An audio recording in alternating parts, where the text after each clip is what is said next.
C'est un secret de Polichinelle depuis donc quelques heures en République de Guinée. Le professeur Alpha Condé l'a remporté haut la main cette première élection présidentielle. Comptant pour la 4e République, c'est du moins ce qui ressort de la publication officielle des résultats provisoires par la CENI, l'organe en charge bien sûr de l'organisation de ce scrutin présidentiel. Les résultats provisoires qui jusque-là étaient attendus ont tout simplement été au centre effectivement de beaucoup de quiétudes, mais au centre de beaucoup d'impatience au sein bien sûr de la population guinéenne.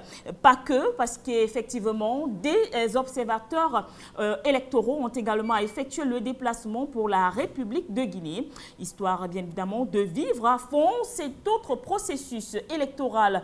Et ça a été le cas du CAFAC, entendez par là, le Conseil africain d'acteurs concertés, eux également, qui ont donc tenu à rester en République de Guinée jusqu'à la fin de ce processus électoral qui rentrera donc en gare avec la confirmation des résultats par la Cour constitutionnelle. Mesdames, Messieurs, si vous nous rejoignez à l'instant, sachez-le, vous êtes sur Afrique Média, le média panafricain depuis la République de Guinée, précisément à Conakry, capitale de ce magnifique pays de l'Afrique de l'Ouest. Merci de vous installer confortablement. Nous y allons de suite avec nos invités sur ce plateau, l'apôtre Augustin Kamdem Tongsi, qui est chargé de la communication et par ailleurs porte-parole pour le Conseil africain d'acteurs concertés.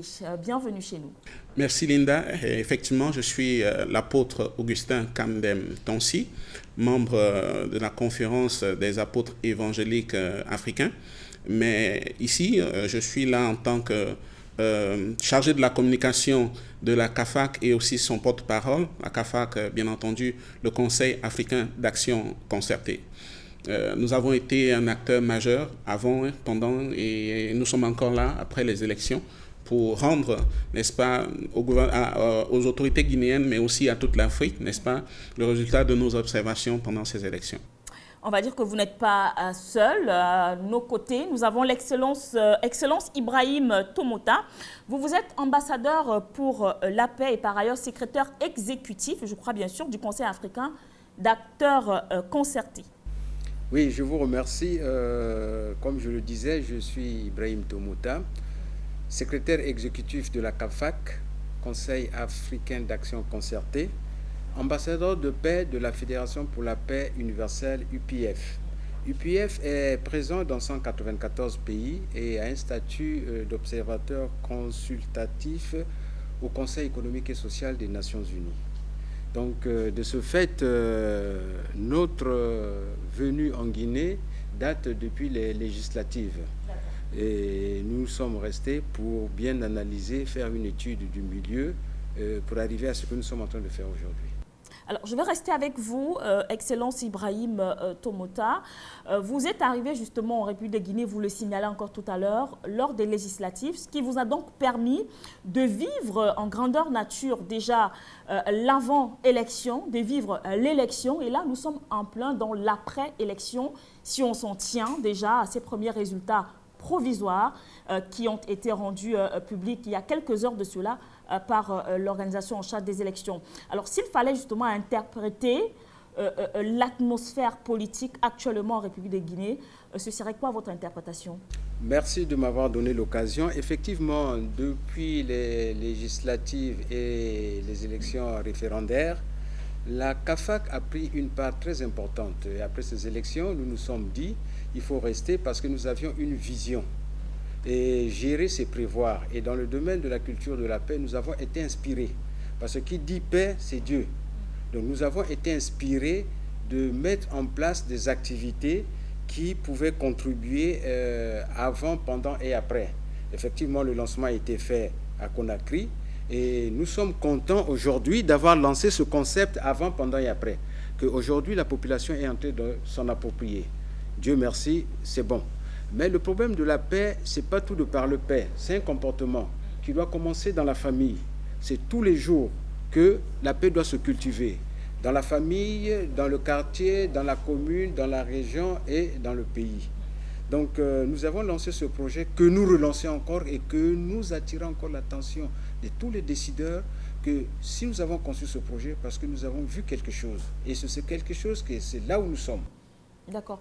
Mais justement, si on vous demandait après votre séjour, puisqu'il n'est pas encore terminé en République de Guinée, de justement faire une analyse, une brève analyse de la vie politique en République de Guinée, au regard bien sûr de ce processus électoral présidentiel, parce qu'il faut le rappeler, c'est le premier mandat de la 4e République, une première élection démocratique pour la 4e République. Vous direz quoi?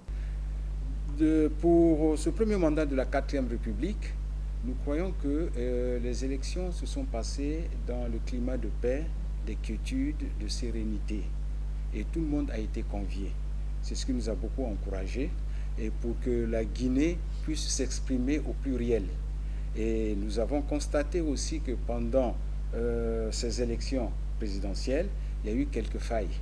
Mais dans la grande partie, le mot paix a été suivi, puisque nous avons vu de la société civile, des partis politiques, beaucoup se sont focalisés sur la paix et beaucoup de manifestations qui se sont faites. Lecture de la Bible, lecture du Coran et les concertations entre les jeunes.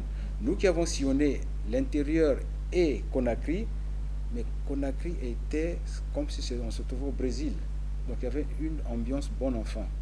Et au finish, nous déplorons effectivement ce qui vient de se passer, donc que nous condamnons, parce que la paix de demain se prépare maintenant. D'accord.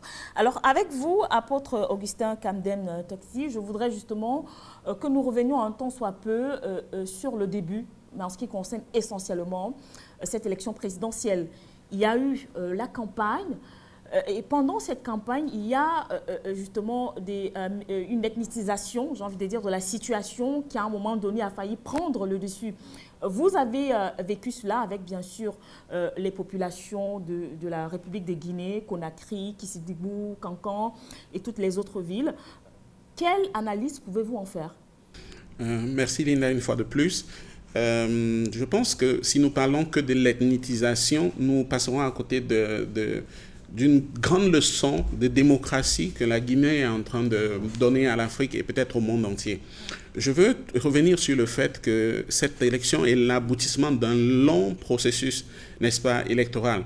Et nous ne pouvons pas parler de cette présidentielle sans parler des législatives parce que les autorités guinéennes ont eu le courage, n'est-ce pas, en s'appuyant sur leur constitution, n'est-ce pas, d'organiser un référendum suivi des élections législatives qui ont été apolémiques, non seulement en Guinée, mais au sein de la communauté internationale. Vous vous rappelez que la plupart des organisations internationales ont fait défection et ont traité la Guinée d'un pays instable et ainsi de suite.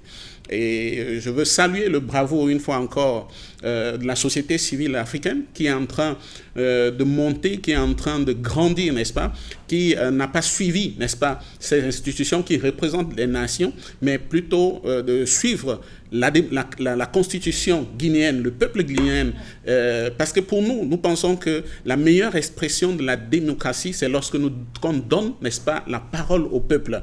Et c'était la volonté des autorités guinéennes de faire ce référendum et de laisser son peuple choisir, n'est-ce pas, sa destinée. Et nous sommes très contents, n'est-ce pas? Nous sommes très contents que, à la suite de cette législative où le peuple guinéen est sorti et a dit oui, n'est-ce pas,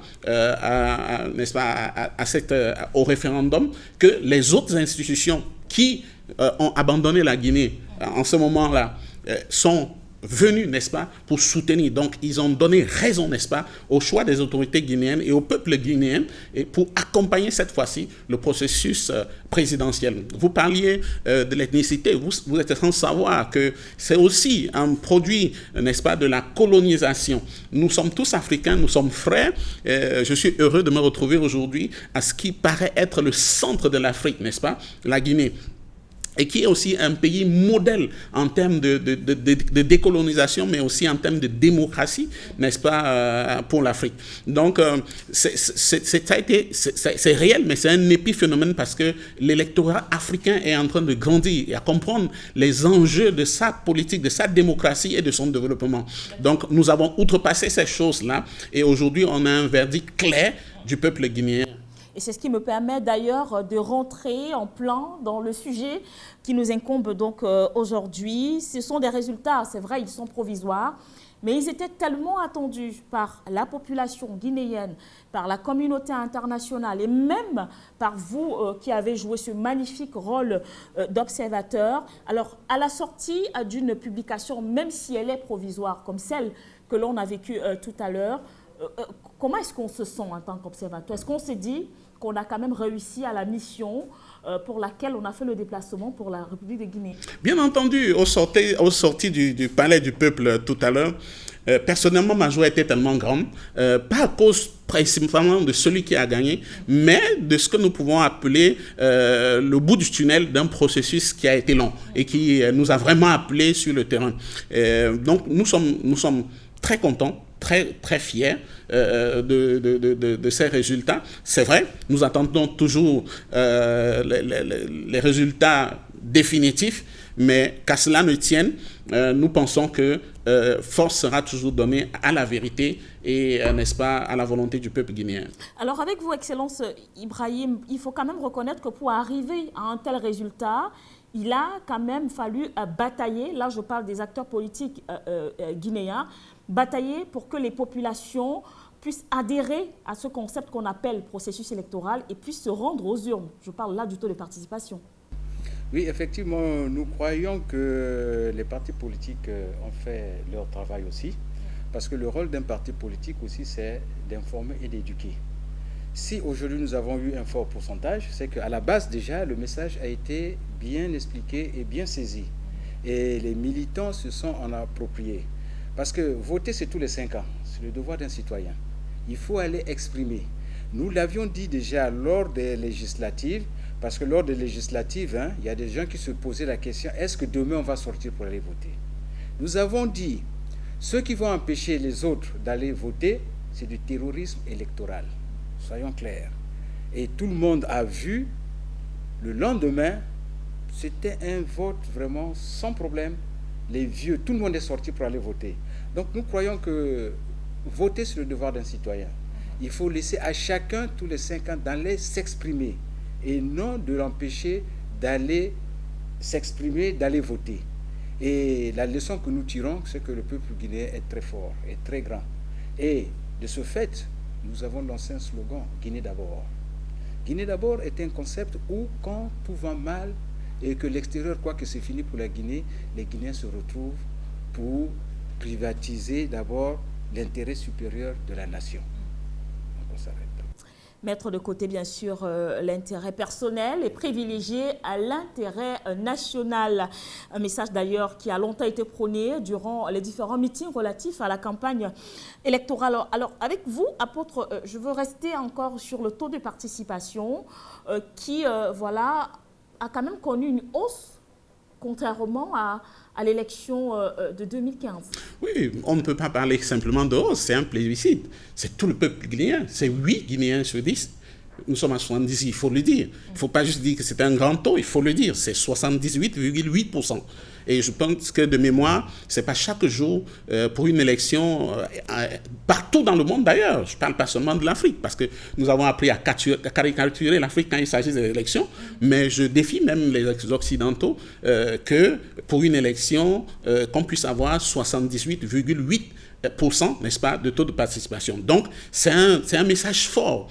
Ça montre la grande maturité, n'est-ce pas, de la classe politique, du système partisan, n'est-ce pas, guinéen, qui à la base, n'est-ce pas, éduque réellement les militants et leur montre l'intérêt, n'est-ce pas, d'exprimer leurs droits civiques, c'est-à-dire de faire leur choix quant à ce qui concerne leur futur et leur destinée. Donc nous voulons vraiment dire un satisfecit, n'est-ce pas, une félicitation d'ailleurs aux 12 candidats qui sont allés à cette élection, qui ont fait confiance, n'est-ce pas, à leur processus électoral, aux institutions chargées, n'est-ce pas, des élections, et qui sont allés, n'est-ce pas, qui ont mobilisé leurs militants pour aller à cette élection qui, ma foi, a été paisible.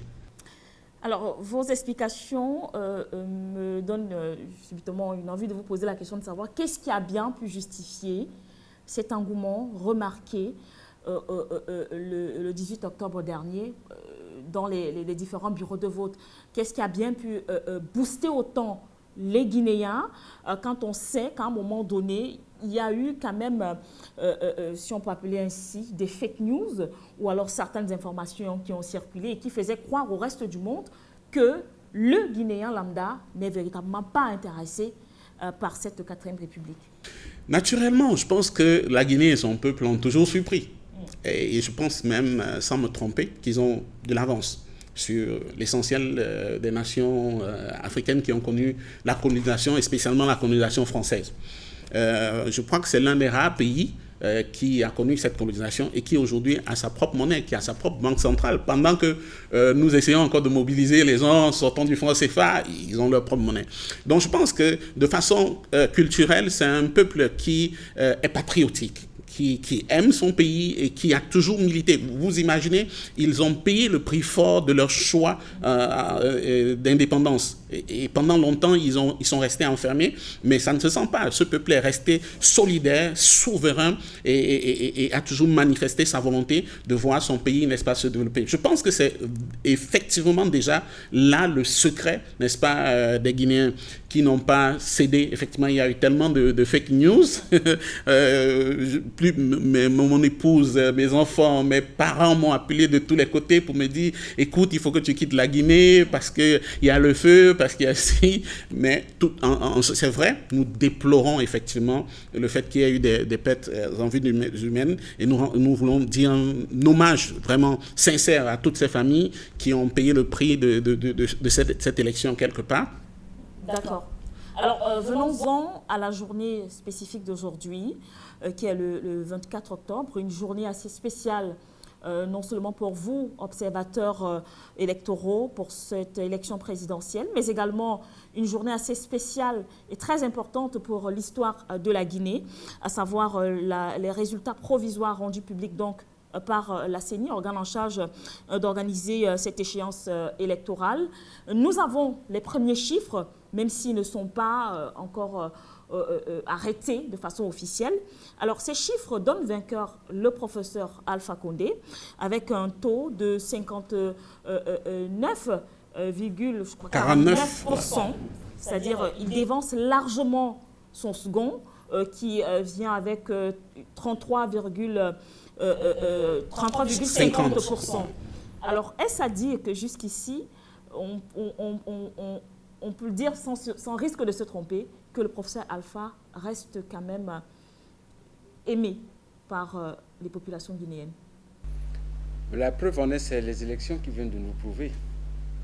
Parce qu'on dit que la voix du peuple, c'est la voix de Dieu.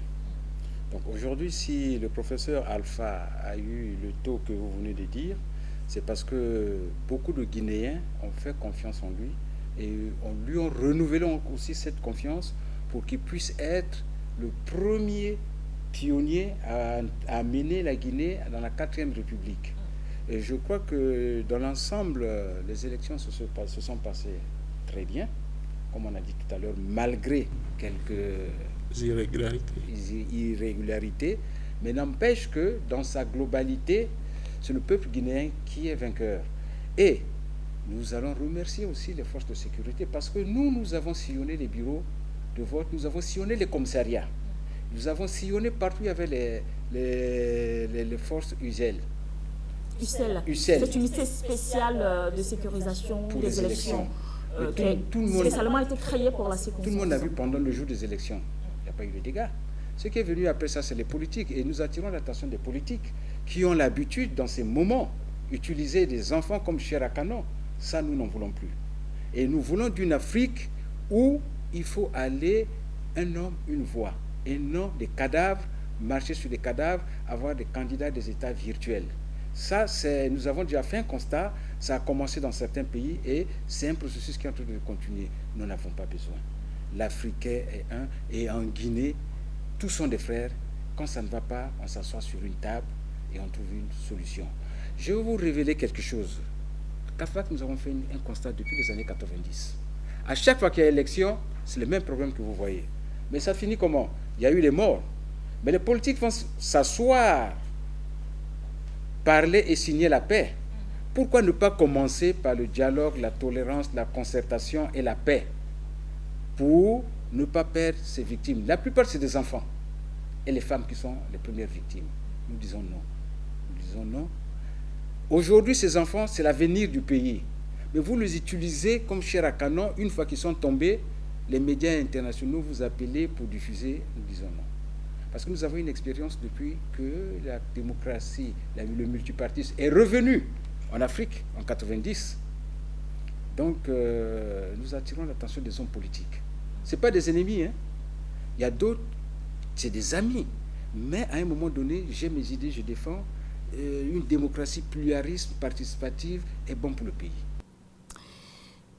Pour un pays justement à forte population jeune. Alors, Excellence Ibrahim le notifiait tout à l'heure, chair à canon, jeunesse, femmes.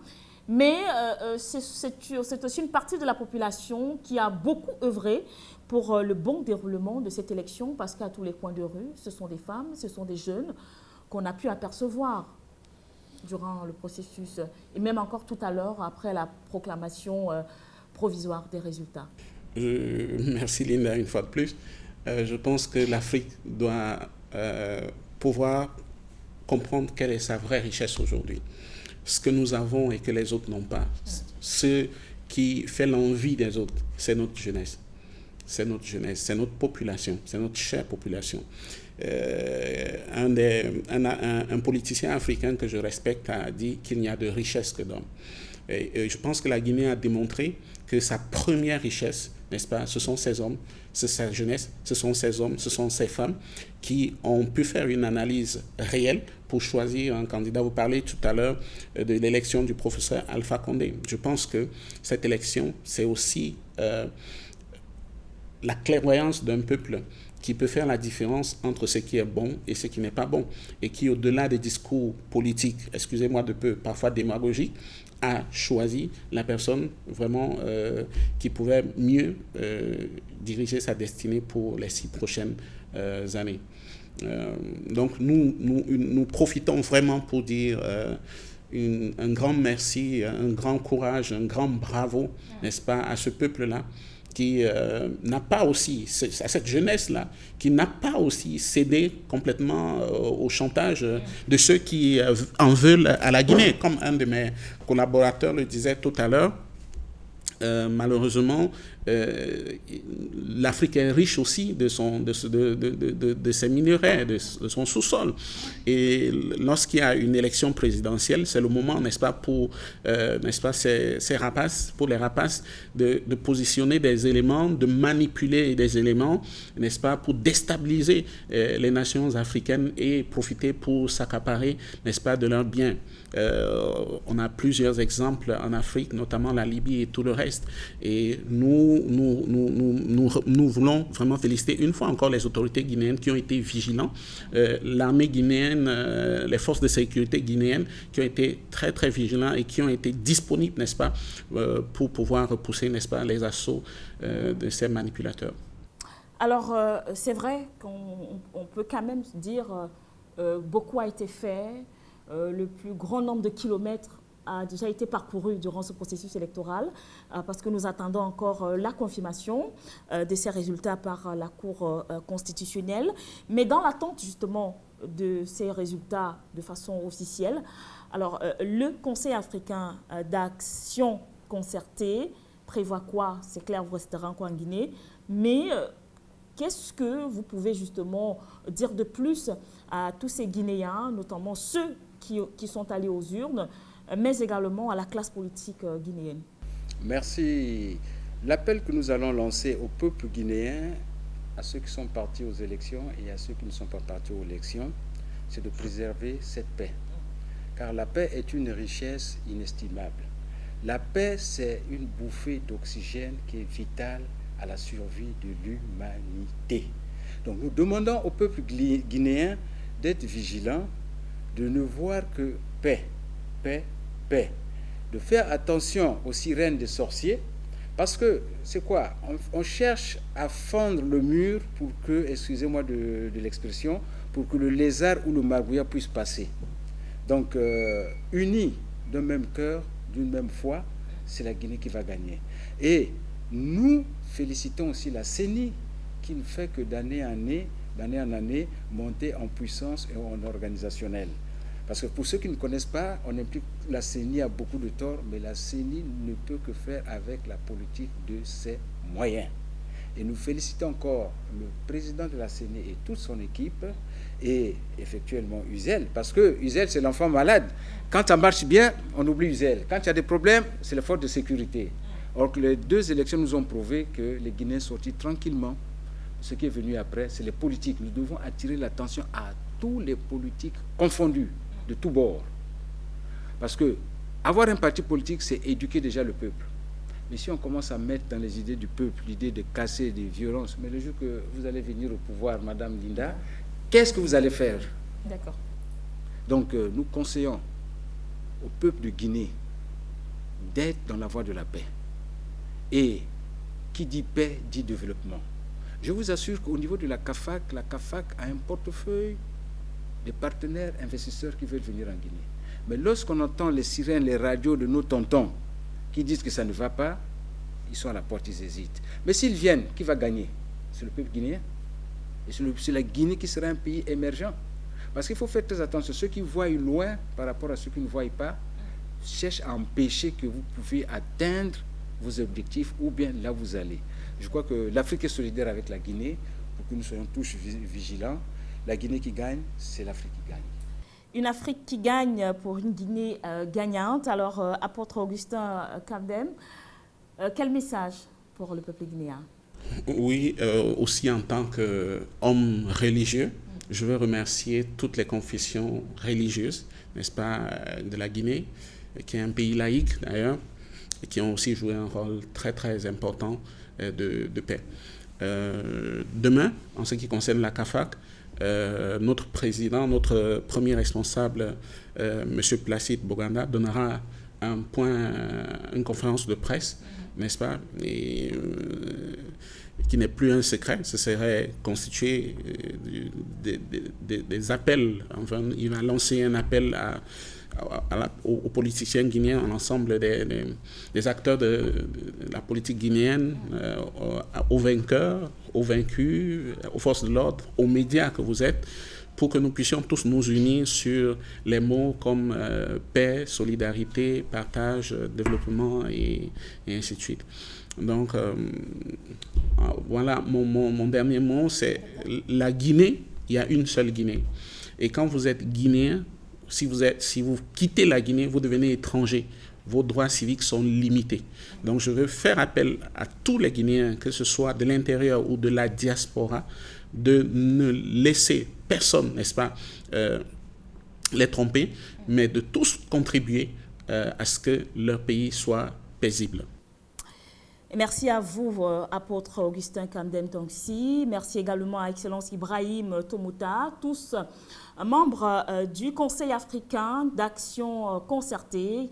Ils étaient donc sur ce plateau pour revenir un temps soit peu sur ce qu'ils ont vécu, ou du moins sur ce qu'ils vivent depuis l'arrivée ici en terre guinéenne. Juste rappeler que ce samedi 24 octobre est une journée assez spéciale, une date qui rentre donc dans les annales de l'histoire de la République de Guinée, parce que la CENI a donc rendu de façon provisoire les résultats comptants pour le scrutin présidentiel qui s'est tenu le 18 octobre dernier, avec des chiffres qui sont déjà connus. 59,49% pour le professeur Alpha Condé, qui remporte donc haut la main ce premier mandat comptant pour la 4e République, suivi donc de son principal challenger, Cellou Dalein Diallo, avec un suffrage estimé donc à 33,50%. La suite justement de ce processus électoral depuis la République de Guinée, vous l'aurez à coup sûr sur Afrique Média, le média panafricain, toujours plus proche de vous. D'ici là, portez-vous bien.